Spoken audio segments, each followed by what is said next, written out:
intervention.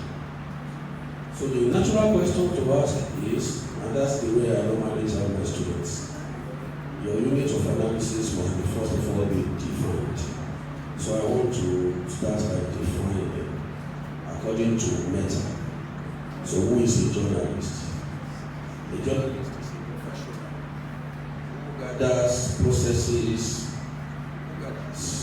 and disseminates news and information to the public through various channels such as newspapers, magazines, radio, and online publications. So overall, journalists serve as watchdogs of democracy, providing critical information to the public and helping to shape informed opinions and decisions. In his own definition, Wikipedia says a journalist is a person who gathers information in the form of text, audio, or pictures, processes it into a newsworthy form, and disseminates it to the public. But Career Explorer says, what is a journalist? He says a journalist investigates, gathers, and reports news and information to the public through various media outlets, including newspapers, magazines, television, radio, and online platforms. Journalists inform the public about current events, issues, and developments, serving as watchdogs of government and institutions and facilitating democratic business. So, from these three definitions, I made some deductions as follows. 1. The journalist is a professional gatherer of information, news, more appropriately, what Yoruba we call analytica. So you keep, I'm so sure most of us here, if we are not from rich family, you will start as a reporter and then you keep looking for news. So that's what they call analytica when you keep one place to the other. A journalist is a repeater of information news. When you look at CNN, you will see that they keep talking about a particular topic from morning till late in the night. So, in Nigerian parlance, you can call them Alaroye. They talk too much on the same thing. The third deduction is that a journalist is a watchdog, better still, a security dog or a vigilante. Why? Because you are watching those who are ruling and those who are being ruled in the society. So both Meta and Career Explorer agree that a journalist influences decision making or helps in public opinions and issues in the society. So from here, I want to establish the tree of a journalist. Obviously, the journalist's first dream is to become a thoroughbred professional. That's your first dream. You want to be a professional journalist.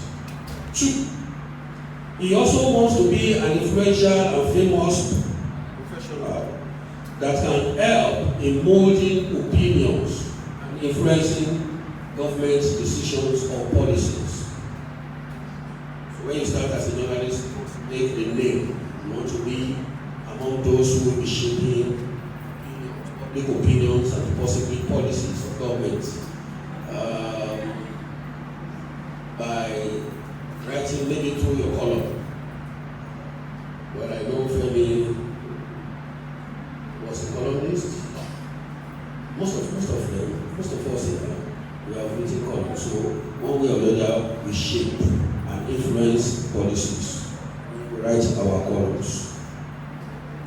He also, to avoid being an analytical or gatherer, walking around the street in search of news.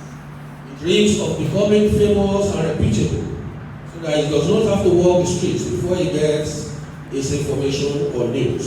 So one way or the other, When you keep going around the streets, around everywhere, to gather your information, you start developing the mentality that you must make money and that you have to buy a car so that you will also have a way of getting to your source and collecting information. And in any case, they give you more respect. Once they see that you have a reputation, journalist, I want to believe that this idea of elegance and personality status came into existence in 1985 when Dele and Co. Rehepu, Dan Agbese, Yakubu Mohammed, Sochi Akini. So when they started journalism, they redefined concept by introducing some elegance and some bit of panache into it. So everybody now started dreaming so that journalists could write us after all. So we started having the being prosperous on the job.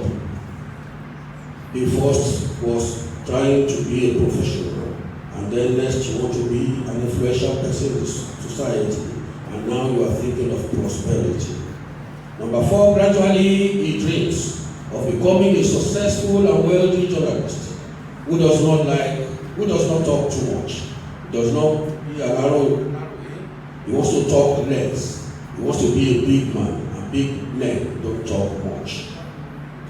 With his new status, he dreams of becoming a participant or a critical stakeholder in decision making or policy making. Why must he continue to be a security dog or vigilante when he can help in both the formulation and implementation of decisions and policies? So he takes appointment from government of companies as Minister of Information or Corporate Affairs Manager of NNPC and Co. Ultimately, level has changed. The accusation was that journalists were only fond of criticizing and they don't know how to implement or make policies. So once in a while, we started accepting appointments from government, to show them that we can also implement, or we are also good at implementing, not just criticizing government. We are also good at doing these things. They have talked about Femi Additional, who became special advisor to Buhari for 8 years. I was special assistant to Tinubu for 8 years. So we started taking appointments so that we can tell them that we are also good at implementing and formulating policies. So instead of serializing or particularizing these streams, let me syndicate, consolidate and condense all of them into just one journalistic dream. Because every dream here is about changing status from being just a professional to being a wealthy or successful professional. So it is this prefix, wealthy or successful, that has added glamour to the dream. As far as I'm concerned, there is no crime in a professional dreaming to be wealthy or successful. It is legit. It is a legit dream. So what is his strategy what strategy does he employ to become all this that he has? He has outlined for himself, or to achieve this dream in particular. The first strategy is to acquire the requisite qualifications. In 1979, when I started journalism, NIJ graduates were the rate. I worked with about 6 of them. In 1979, we all worked with Femi Robinson, whom they used to call the village headmaster. I was the reporter there. So those of them who had diploma from NIG, were 9 editors. So I really, and they commanded a lot of respect in the society at that time, because they were seen as thorough professionals by the because they have attended an institution designed only for journalists. So they knew all the rules, they knew all the ethics, they knew everything about journalism, and they actually exhibited it tremendously in most of the areas or most of the institutions or establishments where they worked. Unfortunately, as much as I admired them, I was tempted to apply for admission in the school that is here in 1979. But somehow, my HSC admission came first, and I had my eyes fixed on bachelor's instead of diploma. In January 1985, Dele Omojuyigbe redefined the profession with strong emphasis on bachelor's degree and postgraduate as well.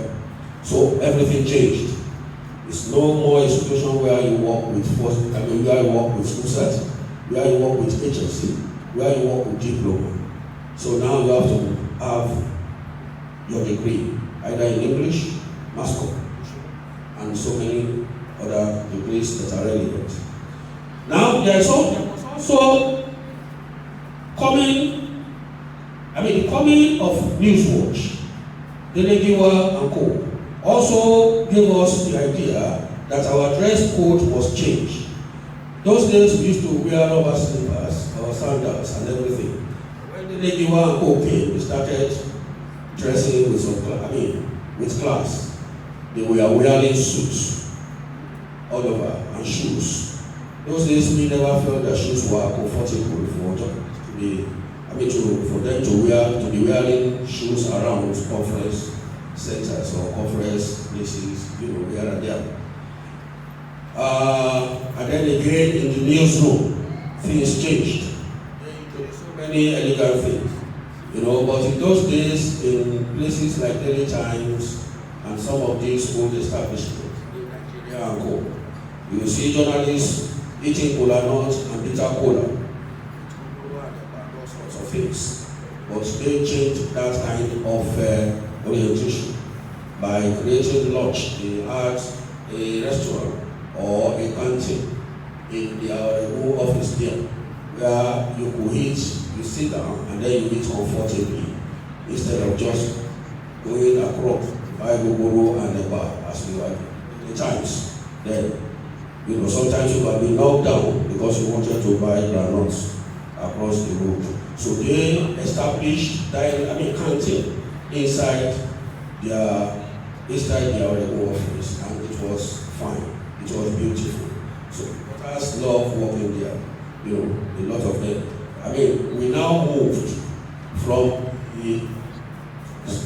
the kind of orientation we imbibed from people like Mashakeli and Chinaka Fine Country.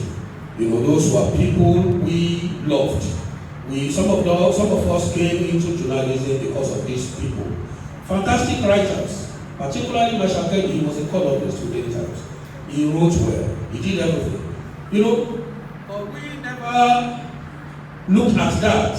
We never looked at some other things. We were only looking at what he was writing and the visibility he was enjoying. He was a thorough columnist, a very good columnist. The logic, the coherence and everything was always there. But it was when I got to the Times and I saw the way he was dressing, and then I discovered that he was not as rich as I would have loved to be. And the way Dele Omojuyigbe and Co. have introduced us to this kind of new status. So most of us started changing our orientation. Not necessarily doing anything, but just to ensure that at least we elevated ourselves a little bit above such models. Those who are our role models then in journalism.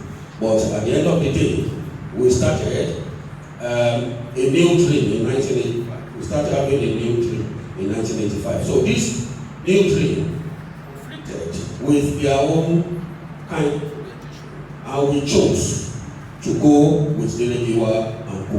Why? Because we saw that was befitting of contemporary existence. We didn't want to live in ancient days any longer. So these were fine journalists who had all sorts of good. Marshall Tebi and Chinaka Fine Country. They were fine journalists who had all the good but they lack the finesse of modern-day journalists. Then, the third thing you have to do is to raise your status. Stop staying in cheap hotels where you can only find women of virtue instead of meeting newsmakers and news people or people in the need. What I mean by that is that in those days we used to travel. I, for instance, I normally travel to Ife to go and cover Ife Odakeke riots all the time and all that. And then, you know, instead of you to look for 4-star or 5-star hotel, you'll be looking at Lagere canteen, Lagere this, Lagere that, you know, all these small and cheap hotels. In fact, when I became correspondent, Dr. Barras correspondent, and then I was put on Babangida's trip to Bauchi. So it was to be sponsored by the government, I mean the Babangida administration. However, I still told my Oga that I will be going to Bauchi and everything. So he said I should go and write estimate for my, you know, just write submission for the money I was going to use. So I started putting hotel. And then when I got to that portion of it, I said one night, 30 naira, and then times 7 days, and everything. So at the end of the day, everything was about 2,000 naira. And then when my chairman saw it, Chris Okoli, he said, Dapo Thomas, do you want to go and be sleeping with Achewo when you are supposed to be collecting, and when you are supposed to go and stay in 5-star hotel? Why? What do you want to get from Ashawo? You call them Ashawo, not Ashawo. So you call them Ashawo. He said, what do you want to get from 30 naira hotel or 25 naira hotel? When you have Zaranda here, and then, you know, you can stay there. At that time, maybe Zaranda was just about 200 naira or so. But the difference was much for somebody like me. And they're coming from that kind of experience where when you write, in Daily Times, for instance, when you write 20 naira per night, they may ask you to go and put 15 naira. They will always cut it down. It will never go up. But for Okoli, it was going up. He said I should go and change all those things. And so now your status, has to change as a result of this new experiment or this new experience by Dele. Now, again, as if you are dreaming big in journalism, then you must think of leaving brown envelope cartel. Don't get addicted to it. To the point that when you become line editor or news editor, and you will still want to be attending press conferences where they will give you brown envelope. That kind of dream, the kind of big dream you have, can never be achieved when you keep lowering your status, when you keep diminuting your status. So, you must raise your bar, social bar, you must raise it and stop going into all this kind of syndication, brown envelope syndication. Then again, to achieve this dream, you create other sources of income for yourself, even within the journalism circle. I know it's a bit difficult because journalists will work from morning till late in the night. However, because of this new claim, we discover, because journalists are so patriotic to the profession, you won't even know the time is going. You have spent 15 years, 20 years serving your establishment, and this establishment you are serving, they are not even thinking about you. They are not thinking even about your children. When you want them to give you IOU to pay school fees, that is when you know that you have been shortchanged or you are not important to them, because they will tell you there is no IOU. But when you see how much the management are taking away just to travel for 2 days, you will be shocked. So you need to create sources of income to complement whatever you are doing as a journalist, so that you will not have this kind of problem at the end of the day. What are you going to do? So you should have image for yourself, turn yourself to a brand in this profession, you need to turn yourself to a brand. Make the name. And do not compromise your value or standard. Maintain your integrity and dignity. So, for Dele Omojuyigbe, we are celebrating him today because he has kept and sustained the integrity that made the brand. The integrity that has made him what he is today. And then, you planned the end from the beginning. This today must have been planned yesterday. He's retiring now, so that one is not caught off guard. We planned our retirement from the moment we came in. This dream we are pursuing, that is, you want to be a thoroughbred professional, will definitely come to an end one day. At the moment it comes to an end, maybe after 20 years, 30 years, that is when you want to start reflecting on having spent your years working for certain establishments like Daily Times and Co. I keep talking about Daily Times because when Daily Times terminated or when Daily Times expired, all the journalists were not even considered in terms of remunerations, in terms of compensation. All of them were thrown out. I was one of the first casualties in 1993. You know, I sacrificed my matrimonial responsibilities, my children and everything. In 3 years or so that I spent here, I can count writing cover story. To write cover story for magazine, for the Timesweek Magazine was not easy. So I could tell you successfully that I wrote more than 35-40 cover stories. You know, so you will sacrifice, you do everything, but when you are going, and how much was the salary there? 1,500 naira. I left for 1,500 naira in Nigeria. I don't know, maybe they collected about 200. I'm not too sure, but I left for 1,500 naira per month.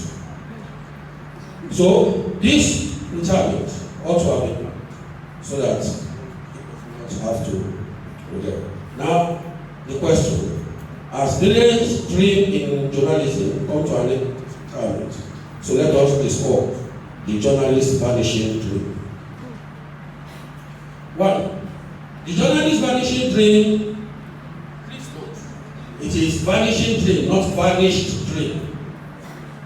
That's when you hear Christians when they say when there is life, there is hope. So, is it vanished dream or vanished dream? Has he accomplished everything? So, meaning Dele's dream as a professional has not vanished, but only receding, because there is a structural and systemic detachment from the source of the dream. Now he's leaving the establishment that he thought would be establishment where he actually wanted to the dream. So whether he has achieved the dream or not, well, I believe that he's the only one who can tell us whether he has fulfilled, whether he has achieved his dream, whether fully or partially he has been able to have the kind of his dream. Now, does this sequestration signal a temporary or permanent disconnect between the dreamer and his profession?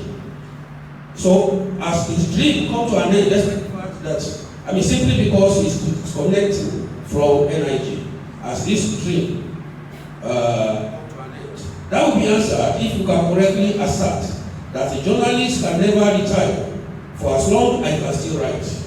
If Dele stops writing, then that is the end of his intervention in any discourse about society. That is not good enough. Why? Because the journalist is expected to continue to shape the society. So for as long as you have your hands to write, your internet to write, then the intervention continues. The intervention is not just about you. The fact that you are aging with the system or the society does not mean that society is aging, because number one, your children are also going to be part of the society eventually, and they will still come back to associate or to connect with the society. So if you are living in society, getting tired or expressing tiredness about the fact that the system has ignored some of the solutions or suggestions have been made. Sometimes when I read a column or when I read an article, I will be telling myself, this thing this person is talking about, I wrote it maybe 20 years ago or 25 years ago. There is virtually nothing again to discuss in the society, in the system, that one has not written about. Sometimes you take your Bible, you want to write something, but no idea again, because by the time you are writing first 2 paragraphs, you will know that you have written something like this before. Have they implemented such suggestions or solutions? Well, certainly not. That is why you still want to write about it. So whether as a journalism teacher or as a practitioner or print, I don't need to ask anyone if Dele is thoroughbred professional. I may go to say that he is one. The name Dele Omojuyigbe rings more than a bell in journalism. The academia failed. Therefore, his dream in this regard has been accomplished. So he has accomplished that dream of being a thoroughbred professional or journalism teacher. Therefore, his dream in this regard has been accomplished. His intervention in the classroom may have ended. That is, if NIJ does not have a contract system. Because in the universities, I think in last we still have contract system. So if somebody's services are still required, but he has to retire, so he's only going to retire officially. However, we can work around it to give him for 2 years or 3 more years, for as long as his capacity or cerebral capacity can will still to take him, So his pedigree in the profession has enhanced his market viability and entrepreneurial competency. So even if he does not have that kind of system here, he may enjoy it somewhere else, because people are building new universities are sprouting these days. So I still believe that if he still has more to offer, if he's not complaining personally, if he doesn't have any health challenge or anything, I will still advise him to continue the intervention as a classroom teacher or in whatever capacity he wants to. Now, was he an influential and famous professional? That goes without saying.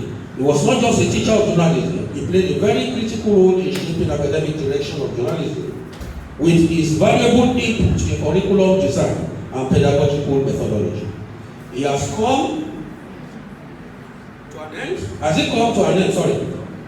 Has this come to an end? That is his contribution as an academic. No. A society which appreciates epistemological simplification cannot throw away a man reputed with high cerebral value. This means that for as long as our society places high premium on knowledge economy, someone like Dele Omojuyigbe will always be in high demand for his professional expertise. This dream of being famous and influential may appear as if it is vanishing, but Dele's academic sagacity will always overhaul and lubricate it for cyclical relevance. This next point is very hard and very funny. Is Dele a successful and wealthy journalist? I know about being a successful journalist, but is he a wealthy journalist? Please ask yourself. I have no idea. As a friend, if I should confirm or affirm that he's a wealthy journalist, I'm sure that by the time he lives here, he will receive hundreds of financial requests or financial assistance. So I will keep quiet on that. In conclusion, when a man is faced with the uncertainty of tomorrow, it seems to him as if his life or the world is coming to an end.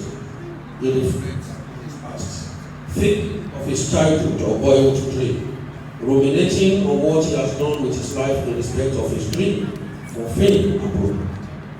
If he has only accomplished just one of these, either fame or prosperity, he looks at his age, hoping he could still use the remaining years on earth to achieve the other, if he has not done that.